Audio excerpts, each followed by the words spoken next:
What's going on, guys? It's your boy Anthony alongside the best Big 3 account in the universe, Big 3 News, aka Will, back with another edition of the fourth man and officially the offseason. Here we are.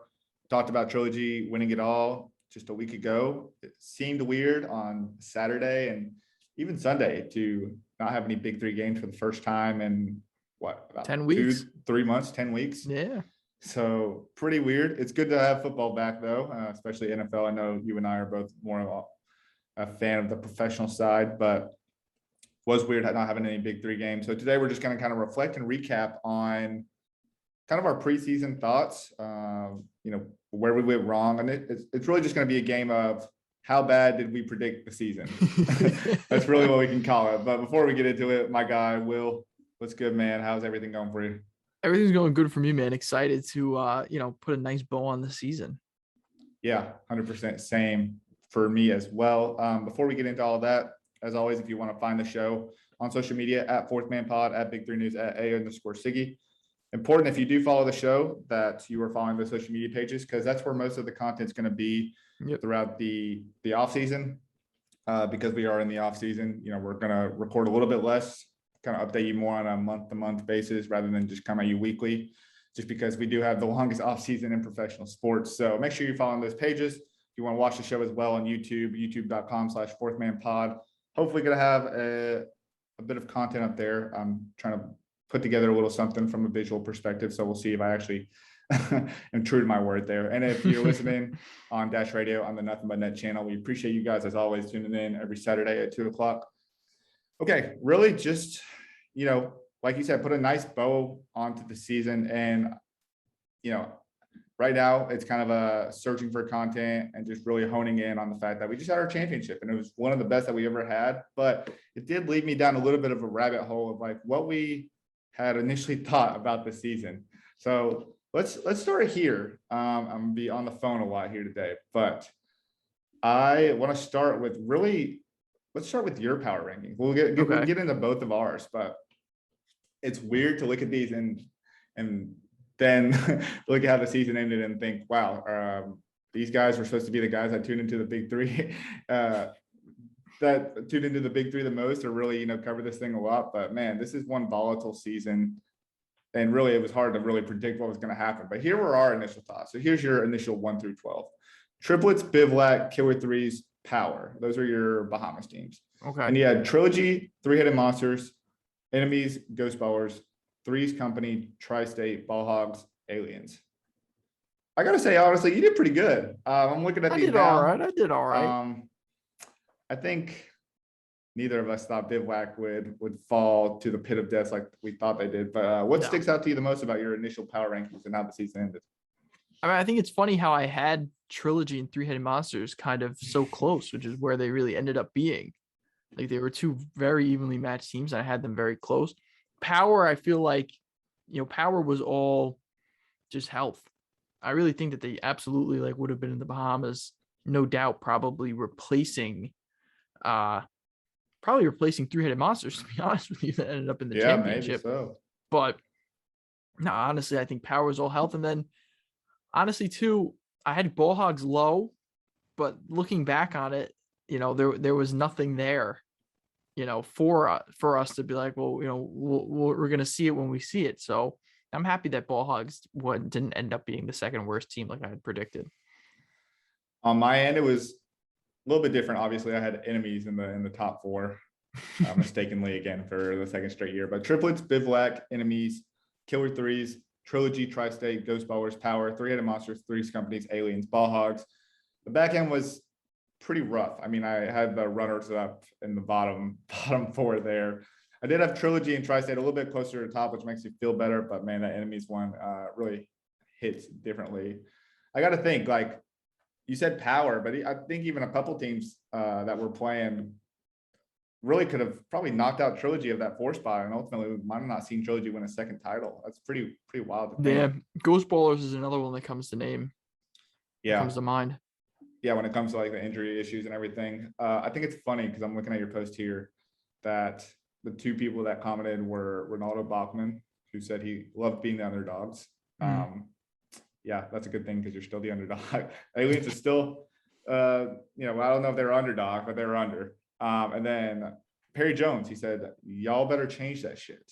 I think you Nope. had him right in a good spot. I mean, right where they Yeah. ended up. So I think you made a pretty good prediction. As much as you want to root your team on, you nailed it from an objective standpoint. So I thought that was. I mean, I get Perry, but like, I don't know, man. This is, I don't know. I don't know what to say about that team. We all know the deep down hate you really have for enemies. No, Well, everybody also had Swaggy P as an MVP candidate. I mean, we thought he was going to be Joe Johnson's, adversary, and that Swaggy P wasn't even getting minutes towards the end. Yeah, it's pretty crazy too, because if you look at the offseason, I felt like coming in, we talked about we were looking at some of the bigger names that were going to come in. Like we were kind of predicting, would it be a Melo or a D Wade at one point in this like long period of speculation. Yeah. Ultimately, I think it ended up being, I guess Swaggy P would probably be the biggest name we got, but I think definitely the biggest name that produced was probably Jared Jack. Oh, without right? a doubt. Yeah. I mean, yeah, I'm definitely. trying to think of some other big names that joined. I mean, Barbosa too. Barbosa's pretty big. Barbosa was from a Nick Young level. I would say Barbosa's right there, and Barbosa, produced. Yeah, I was actually trying to look at a post that I posted. So here's a post, and I don't know if anyone can see this on the YouTube side of things. Who would be the biggest name to join the Big Three this summer? These are people that I speculated. What's kind of funny is that got 2 of the 6, which is about and one of them won it all. One of them won it all, exactly. It'd be cool to see one of the other 4 join at some point. But yeah, a couple people that joined. It's pretty funny that actually I feel like we always posted that throughout the speculation period. And we were like, that's such a long shot. But the fact that a couple of them joined, for the audio component, the 2 that you predicted were Jared Jack and Nick Young. Yeah. But like I said, I felt like those were long shots throughout our speculation period. We were like, no way they do that. And sure enough, they joined. One of them won a chip. So pretty cool to see. I wanted to kind of also look back at the draft a little bit because, we saw the draft. I feel like we did pretty good on the draft. Yeah, I think we did. That was our gem this offseason was this draft. Yeah. And not because we got the picks correct, but we got the players correct. We almost had a better draft than the draft itself. This might be the first time in history where the mock draft was better than the actual draft. And for first time in professional sports in general. That's what I mean. Yeah. Pretty crazy because what's funny too is I'm looking at one of these posts that was on the Fourth Man page is like, oh man, I just lost it. But it was talking about who were kind of the biggest snubs that weren't drafted or who went undrafted. If I can pull it up here. And you look, that's the wrong post.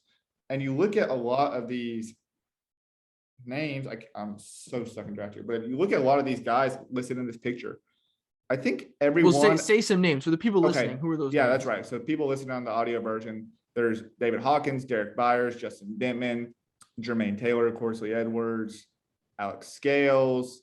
Mm-hmm.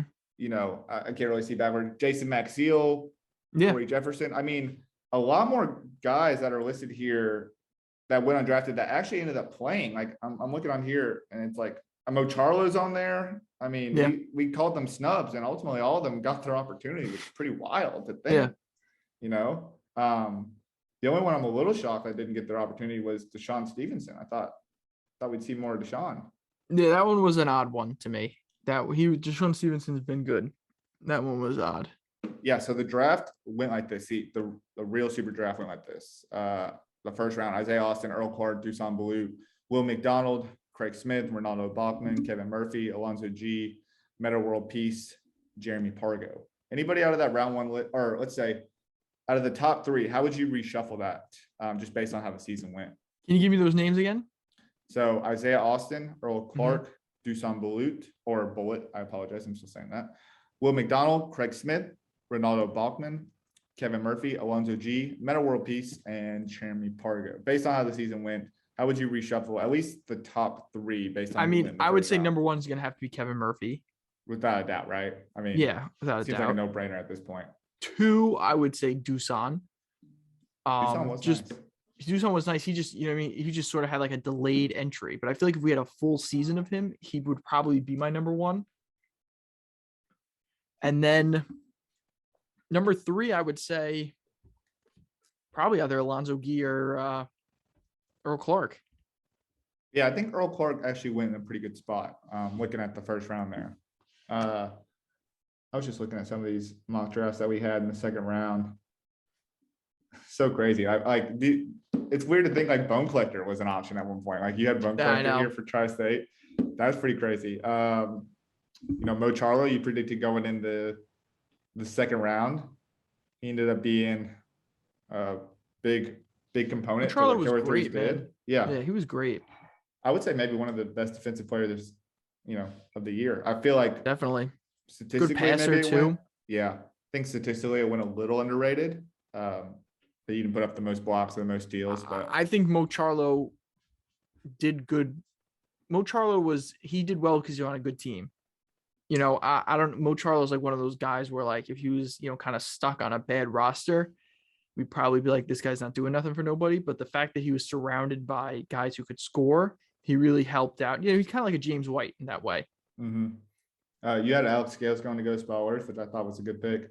It's pretty Nice. crazy. I think I had Isaiah Austin going to Three's Company in the second round. That's wild that I even thought that. I mean, I had Isaiah Austin going early, but not first. Early. I think you did have him going in the first round. No, but I'm saying like not first overall. Oh no, I think we had Jordan Hill. Jordan Hill was going, which looking back on the season, that would have. I mean, they still did go to enemies, but that would have been tough because he didn't play as much as we thought he would at all. I think we did a pretty good job. It's pretty crazy. We did a fantastic job. I'm looking at like some names that weren't even on that graphic that we posted, but like Bobby Brown was drafted in the second round. I had Briscoe going in the second round just a little bit later. Corey Jefferson played, Tony Roten played. I mean, so overall, I feel like industry knowledge wise, we knew we were talking to an extent. From a mock draft perspective, I would say like, from predicting the draft, it maybe wasn't that good, but from a scouting perspective, yeah, it was pretty damn good. From a power ranking, you know what I mean? Yeah, we've seen the league once or twice and how it's developed, and the most important thing is like, especially this year, guys just stayed ready, and I think that's going to make an even tougher draft for next year, just in terms of like who captains are going to predict. I hope maybe they get another roster spot back, but if not, like that's going to be even tough. Yeah, that would be cool if that did happen. I was looking at the second round too. I feel like there's a lot of what ifs, and correct me if I'm wrong, but okay. Joe Alexander, Tony Roten, Julian Wright, Ryan Hollins, Briscoe, Jordan Hill, Andre Owens, Mamadou, Jody Meeks, and Shane Gadsden. Would you agree, or am I off base? I mean, definitely a couple what ifs. I mean, the two names that jump off, like the two guys, like wow, he really hit on those second round picks are Briscoe and Meeks. Yeah, 100%. Everybody else, Andre Owens too, but Andre Owens was like, I almost don't want to like count that, It's like that to me to this, yeah. I don't know, but no. I mean, bringing Andre Owens back was obviously like a good pick, and you're right. So I guess it would be fair not to count that, but yeah, there's definitely definitely a lot of what ifs. I mean, I feel like we never got to really see Gadsden. I think Julian Wright is good. He just was on a bad team. And I don't know. Yeah, so definitely a lot of what ifs. Yeah, so I think there was a lot of what ifs. I think I'm very intrigued by some of the injuries or maybe some of the COVID related issues that kind of hindered guys from playing the rest of the year. Like you think of Joe Alexander. Yeah. Joe Alexander was good. He was really good. I was very impressed. I know that we were a little bit skeptical of Power's draft because they're like, man, they took Bullet so early and he's going to miss a lot of games. And who is this Joe Alexander guy? But if you really think about it, if they were healthy the whole year, that was a nice ass draft. Well, yeah, I mean, they were confident enough in the guys that they had, and they replaced Bullet with really good guys in Derek Byers and who was the other guy that was really good? Darnell Jackson. Darnell Jackson was solid. They were, so I feel like that sort of softened the blow a little bit and made the overall decision look a lot better. But you're right. And at the time, I just remember I was like, I don't know who this guy Joe Alexander is. And we were expecting Bullet to go like late in the round. Right. So overall, yeah, it was like a good draft. Don't question Nancy Lieberman, I guess. But no, you're right. And there were two solid picks. I wonder if Bullet is more of an MVP candidate. I know he's got a lot of love when it comes to just his supporters, whether that be in Serbia or just in the 3-on-3 community in general. But I do wonder, a full 8 games of Bullet, does he does he compete for an MVP, trophy? And Maybe. I mean, he already took a little bit of hardware home with the bronze medal, so I'm sure he's Yeah. not too mad about that. But I was super impressed with what we saw. I thought he'd be good. I just didn't think he'd be that good. Yeah, I would say, I mean, is it wrong for me to feel like I feel like he was almost like exactly what I envisioned him to be? No, not at all. You I mean, know, like 3-on-3, God, in Vivo. I just think he lived up to the expectations, which is almost more impressive because I had such high expectations for him. Yeah, and the fact that you're like, he should have probably gone 2. It's crazy to think, because you're like, man, there's only 8 games. He only played 5. You don't want him missing 3 games, but like, he's worth, like, every one of those games he missed, he made up for in 5 games, which is pretty wild too. Like you said, Julian Wright, I felt like he got a little bit of the short end of the stick just because it wasn't really a fit, but really the team wasn't too great. I would have liked to see, like, I think 2 guys I would have liked to see were both in the championship game. So they're probably like, what are you talking about? But I would have liked to see Isaiah Briscoe on a different team, maybe where he was like more of a starter and wasn't playing behind Jared Jack. You feel like he could have blossomed a little bit in that role. Well, he did really well in the Ball Hogs game. I know they didn't come away with a win, but he did well in the starting role when Jack was out. And then Mamadou, I'd be interested to see, if he got a little bit more playing time. I know they were really focused on, these are our 3 guys, and we like the 3-man rotation. That gives us the best chance to win. But like, his jump shot was improving, and that's just a dude that takes up a lot of space. Like, it's just fun to see a 7'5", 7'6" dude out there. Just, I think we'd have saw a lot more posters if we saw more playing time just by the stretch of his arm. So, yeah, I mean, I thought the draft was pretty interesting. It's just so crazy to see that a lot of these guys that were drafted weren't, I mean, most of them were on the team, on their respective teams, but a lot of them didn't finish the season with their respective teams. So it was also pretty interesting to think about there as well. Last thing I really want to ask, what are you looking forward to most in the offseason? Like, I know that we've talked a little bit about like what players could join that could be fun to look at. It's been one of the best seasons. It's like, what are you looking forward to most about the offseason moving forward? Yeah, I mean, I think it's really just, where do we go from here? I feel like the league left in such a, it has great momentum heading into the offseason. I just feel like people are like, we both get comments all the time. It's like, we want more games, more teams, which is good, as opposed to the opposite. You want the opposite. So the fact that people want more, and they're like, no, like, the season was too short, or there weren't enough games, or, you should have came to my city, should have came to this city. That was just really cool to see. So it's just the idea of, where do we go from here? Are we going to see expansion? Are we going to see, I know they talked about like an all-star game, when is that, is that going to happen? When, where, I'm just very excited to see. I think overall is like, obviously, who joins the league, I think. Yeah, I mean, that's always the most exciting part, I think. So overall that, but really just everything. Yeah, I think too, the options are kind of endless when it comes to this league. It's just a matter of like, you got to grow at the right pace. Like, being a startup league, and even like more of a complementary league, is not something that's, I mean, we've obviously seen this in our short lifetimes, not something that usually goes well. Like, they don't last too long. So, I mean, essentially the Big 3 is about to enter season 5 with a lot of different ways they can go about this. It looks like a lot of guys that reply to stuff on the Big 3 social media pages are like guys that are hoopers that are like, oh, I want my chance to play in this, or they've reposted stuff like, hey, I'm getting ready for next season. So there's a lot of hype around this. It's just like, there's all-star game options. I know traveling's kind of tough to do right now with everything going on, so that might have to be on pause. But yeah, I'm looking forward to just like what new innovations come with the league. We see it year in and year out, some new idea that they've formed that some other leagues kind of pick up. I thought Bring the Fire was great. I think people use that strategically. I think that'll be more solidified going into next year, just in terms of like rules and structure.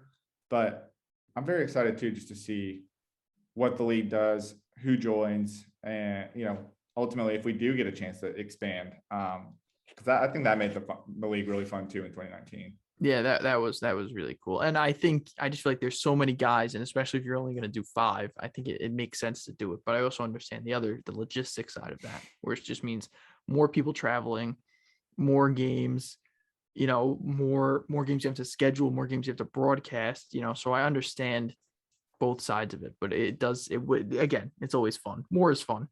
I know it's so hard to like top what they're doing too. Like, think about it. They just went to the Bahamas for their championship game. I know. Obviously, like I'm sure there's a lot of guys that are like, I wish I went, but do you top that, or is it like, do you try to say stateside, get more people to go there? I mean, it's so hard because it's just like, of course you want to go to the Bahamas and have a good time, celebrate impactful season being one of the top 4 out of 12 teams. But at the same time too, like, I think there's a lot of people just based on the interest that was generated in 2021 that would want to see this game. And I think it might be hard to see it, with a plane ride away. I think there's a lot more people that could see it if it was stateside. I wonder if that's an option they reconsider. Yeah, I mean, I think it makes sense to have done it this year just because, like you said, with the crowd restrictions and everything, we weren't getting that many people. Yeah. But now listen, I agree with you. I see it from both perspectives. It would be cool, obviously, to have it somewhere like when it's been in Staples or Barclays before. Or it was gonna be like in Detroit in 2020. But I also see it the other way too, where it's like, what other league you get a vacation, sort of with it. So I don't know. It's kind of tough. Yeah, it's like even if you lose that first round game, it's like, okay, well, I get to be here for another week. So exactly. So screw it. I'm cool. I got the family here with me.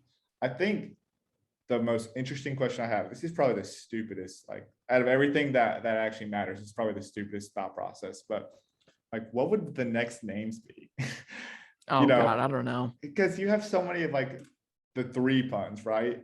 I think it only comes to a point where, I mean, like the 3 amigos or but I don't know. My point being, there's not really a lot of different ways to go with the 3 pun. Like maybe there is, but I think even too that they knew that, like, because they were like triplets, bivouac, aliens, enemies. Only one. They only had one of the 4. I wonder, what kind of theme they continue to go with. Yeah, I don't know. Or if you I'm not try too sure.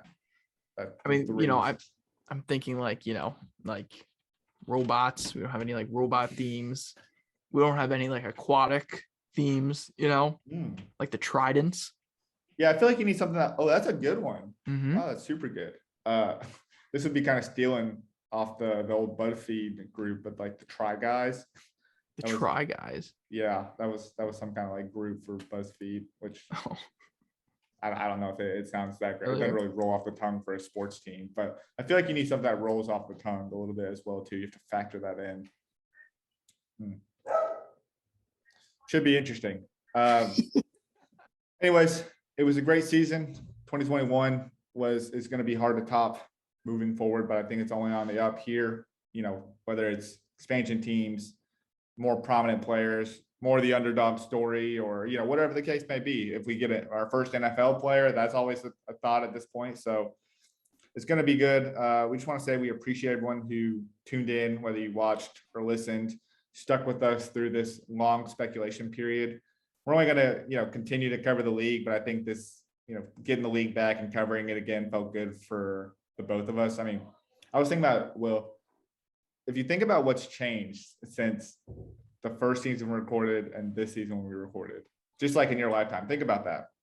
Whether it's graduating college or getting married, COVID, getting a new job, COVID, whatever the case where may be. We were. Yeah, it's just wild to think. So I think it's cool that we were able to have success this year and enjoy the Big 3 again with not only just you and me talking about it, but with the people that listen in week in and week out. I thought that was dope. So we appreciate everyone who tuned in. Like I said at the top of the show, we're going to be more of a month-to-month show, probably up until the early part of 2022, until we get a little bit back into the swing of things, whether it's acquisitions or roster reconstruction, whatever the case may be. New rules. Who knows? Ice Cube might drop something beginning of the year. We'll still update as the rest of the year goes on and early parts of the next year. Hopefully, maybe an interview or two with some of the players that played in the Big 3 for the first time. Might be cool to hear their experience as well. Any final remarks as we kind of like you said, tie a bow on the 2021 year, Yeah, I 2021 mean, I would just summer. say, it's been a crazy season. It's been the best season, and obviously, this is nothing without the people who are listening every week. So I hope that you guys enjoyed our coverage, and I look forward to what's to come. Same here. So we appreciate everybody, and we will be back. See you.